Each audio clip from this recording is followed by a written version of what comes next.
Assalamualaikum warahmatullahi wabarakatuh. Kepada yang terhormat Bapak Dr. Hamdes Muhammad Hamdi, SEMBE, dan rekan-rekan semua. Pertama-tama, marilah kita panjatkan puja dan puji syukur kehadirat Allah Subhanahu wa Ta'ala karena telah memberikan nikmat sehat, nikmat kepintaran, dan nikmat bersyukur sehingga kita bisa membuat video pada siang hari ini. Salawat serta salam tetap tercurah kepada Nabi Muhammad Rasulullah Shallallahu Alaihi Wasallam karena telah membawa kita dari zaman jahiliyah menuju zaman terang benderang seperti saat ini.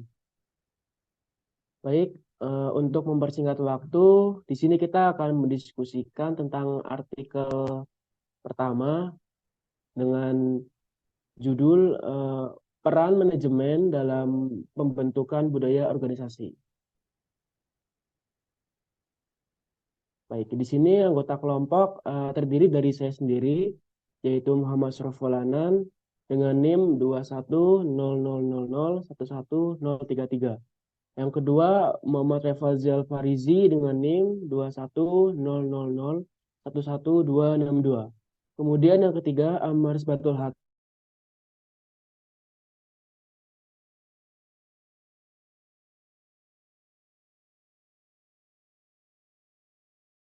452.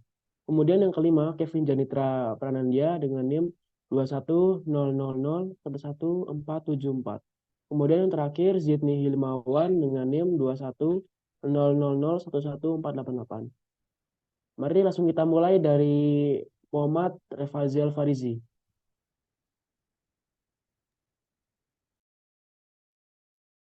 Tujuan artikel. Yang pertama, menganalisis proses penciptaan dan perubahan budaya organisasi. Artikel mencoba memahami proses kompleks di balik perubahan budaya dan peran pemimpin maupun anggota organisasi dalam proses tersebut. Yang kedua, memperdalam pemahaman tentang asal-usul dan perkembangan nilai-nilai organisasi. Penulis mengemukakan bahwa nilai-nilai pertama kali ditanamkan oleh pendiri untuk memecahkan masalah spesifik, lalu diinternalisasi oleh seluruh anggota organisasi. Yang ketiga, menjelaskan kenapa budaya sulit diubah meski cara lama tidak lagi efektif. Hal ini karena nilai-nilai berfungsi untuk mengurangi ketidakpastian dan kecemasan. Pemimpin perlu menunjukkan alternatif baru dan mengelola perubahan. Yang keempat, mengkritisi pemahaman sebelumnya bahwa perubahan budaya hanya tergantung pada kepemimpinan. Penulis berargumen bahwa prosesnya jauh lebih kompleks dan melibatkan dinamika sosial dan pembelajaran bersama.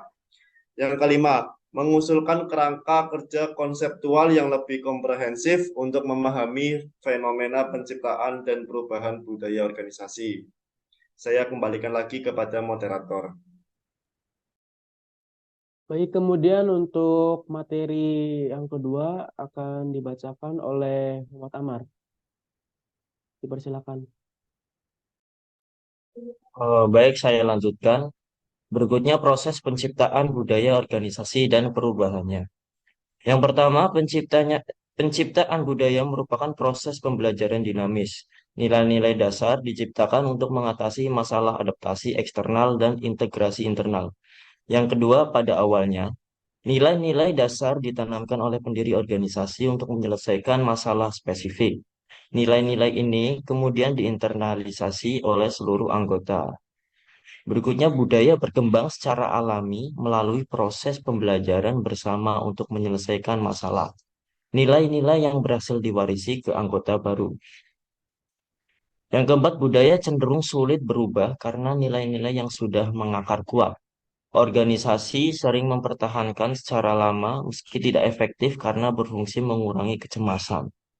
Yang keenam, perubahan budaya terjadi jika anggota organisasi belajar dari pengalaman baru dan menerima nilai-nilai baru untuk mengatasi masalah masa depan. Yang ketujuh, pemimpin berperan menunjukkan alternatif baru yang lebih baik dan mengelola proses perubahan secara partisipatif. Namun ruang geraknya terbatas. Dan yang terakhir, prosesnya kompleks dan melibatkan dinamika sosial seperti pembelajaran bersama, internalisasi nilai-nilai, dan pengelolaan perubahan secara kolektif. Dan saya kembalikan ke moderator. Baik, untuk pemaparan materi yang selanjutnya akan disampaikan oleh Muhammad Fadil. Bersilakan. Terima kasih moderator atas waktunya. Yang yang berikutnya itu hasil. Yang pertama, membicarakan proses penciptaan dan perubahan budaya organisasi sebagai area abu-abu yang belum banyak dieksplorasi. Yang kedua, mengidentifikasi peran penting pemimpin dalam menciptakan dan mengarahkan perubahan budaya meski ruang lingkupnya tergantung pada berbagai faktor. Yang ketiga, menganalisis proses penciptaan budaya organisasi sebagai proses pembelajaran dinamis berdasarkan pendekatan Stein. Yang keempat, menguraikan 4 tahapan terbentuknya nilai-nilai organisasi mulai dari visi pendiri hingga menjadi ideologi yang sulit diubah. Yang selanjutnya, mempertanyakan asumsi bahwa budaya akan berubah secara otomatis saat nilai-nilainya tidak lagi berdampak positif. Selanjutnya, mengidentifikasi bahwa nilai-nilai budaya yang kuat sering sulit diubah karena dianggap sebagai ideologi yang tidak bisa dirubah. Yang terakhir, merekomendasikan perlunya analisis lebih lanjut tentang proses lahir dan adaptasi ideologi dalam organisasi. Selanjutnya, saya serahkan moderator. Baik, terima kasih. Untuk selanjutnya akan dilanjutkan oleh Kevin Janitra. Waktu dan tempat bersilakan. Baik, saya lanjutkan. Poin berikutnya yaitu kesimpulan. Proses perubahan budaya organisasi merupakan suatu fenomena yang kompleks karena terdapat dua sisi yang bertentangan, yaitu sifat budaya yang kuat dan kukuh, namun organisasi harus beradaptasi terhadap perubahan lingkungan. Pemimpin memiliki peran penting dalam menciptakan dan mengarahkan perubahan budaya, namun ruang lingkup tindakannya tergantung pada berbagai faktor seperti tingkat perubahan yang dibutuhkan dan kondisi internal organisasi. Nilai-nilai budaya organisasi terbentuk secara gradual melalui proses belajar dan sosialisasi. Setelah berkembang kuat, nilai-nilai tersebut cenderung menjadi ideologi yang sulit diubah meski tidak lagi relevan dengan kondisi saat ini. Salah satu tantangan utama dalam perubahan budaya organisasi adalah bagaimana mengubah nilai-nilai yang sudah menjadi ideologi, karena cenderung tidak terbuka untuk diskusi dan adanya sebuah perubahan. Analisis ini lebih lanjut diperlukan untuk memahami proses transformasi nilai menjadi ideologi.